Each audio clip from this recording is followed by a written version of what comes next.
S'il est un saint qui a marqué le cœur de l'Église par sa parole ardente, son zèle missionnaire et son amour passionné du Christ crucifié, c'est bien saint Léonard de Port-Maurice, célébré le 26 novembre. Né dans la petite ville portuaire de Porto Maurice, sur la côte Ligure, vers 1666, Léonard s'appelait à l'origine Paul Jérôme Casanova. Sa famille, profondément croyante, voyait en lui un enfant fragile mais doté d'une sensibilité spirituelle profonde. Ses études brillantes à Rome lui ouvrirent les portes d'une carrière médicale prestigieuse. Pourtant, une inspiration intérieure le poussait ailleurs. À 21 ans, il renonça à ses projets mondains et embrassa la vie religieuse chez les franciscains réformés, les Récollets. Il reçut le nom de Léonard et s'appliqua avec une ardeur admirable à la prière, à la pauvreté et à la prédication. Mais peu après son ordination, une maladie grave lui fit croire que sa mission serait brève. Dieu en décida autrement, miraculeusement guéri, Léonard comprit que sa vie entière serait un don pour le salut des âmes. Commence alors l'une des plus fécondes vies missionnaires de l'histoire chrétienne. Pendant 43 ans, il parcourut les villages, les villes, les campagnes d'Italie, de Gênes à Florence, de Rome à Naples. On estime qu'il prêcha plus de 900 missions, souvent devant des foules immenses. Son style était direct, brûlant, profondément évangélique. Il parlait du jugement, de la miséricorde, du ciel, du péché, avec une telle intensité que beaucoup fondaient en larmes.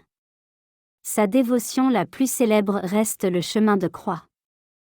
Admirateur passionné de la passion du Christ, Léonard introduisit, organisa ou restaura plus de 500 chemins de croix dans toute l'Italie. On lui doit surtout l'installation du chemin de croix dans le Colisée de Rome, qui deviendrait un lieu emblématique de pénitence, prié depuis lors par des générations de pèlerins, et chaque année par le pape. Au-delà de ses missions populaires, Léonard devint aussi un réformateur de la vie religieuse. Il encouragea la ferveur franciscaine, rétablit la discipline monastique dans plusieurs couvents, soutint les vocations et accompagna spirituellement des milliers de fidèles. On le consultait même pour des conflits civils ou familiaux, tant sa sagesse et sa paix intérieure étaient reconnues. Son obéissance à l'Église fut totale. Le pape Benoît XIV, impressionné, l'appela à Rome pour prêcher dans les églises majeures de la ville. Léonard, pourtant humble, accepta par devoir. Les foules remplissaient les basiliques lorsqu'il parlait du Christ crucifié avec des paroles de feu. Malgré cette vie de déplacements incessants, Léonard restait un homme de prière silencieuse. C'est dans l'adoration eucharistique qu'il préparait ses missions. Son amour pour la Vierge Marie, qu'il invoquait sous le titre de Notre-Dame des Douleurs, était constant. Il voyait en elle la mère qui conduit les âmes à la croix et à la résurrection. Épuisé par des années de labeur missionnaire, il rendit son âme à Dieu le 26 novembre 1751, dans le couvent romain de Saint-Bonaventure. On le retrouva agenouillé, le regard tourné vers le crucifix. Sa canonisation, proclamée en 1950, confirma son influence durable.